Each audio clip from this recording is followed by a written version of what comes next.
Good afternoon, guys, and welcome to Papa D's Range Time. This ought to be a really quick set. I'm at 15 yards from my steel targets. I'm still working this Shield Plus. I've got a J-point red dot on it, a slide cut J-point red dot on it. Again, 15 yards. These are strong hand drills coming out.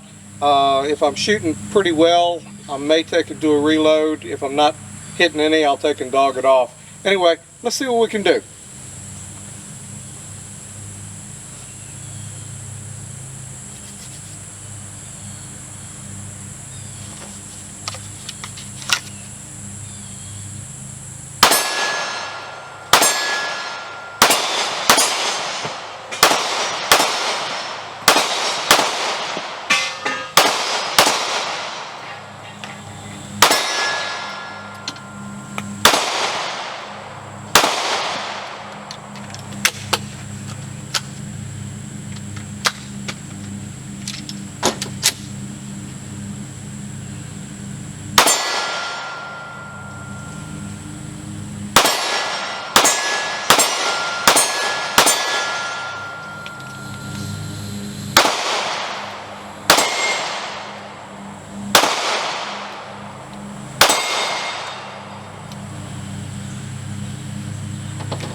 Shield Plus with a J-point red dot, 15 yards. Not so good on the 6-inch targets on the challenge tree, but still a decent run. I was able to get 2 shots on each of the pepper poppers. Anyway, guys, thank you so much for watching.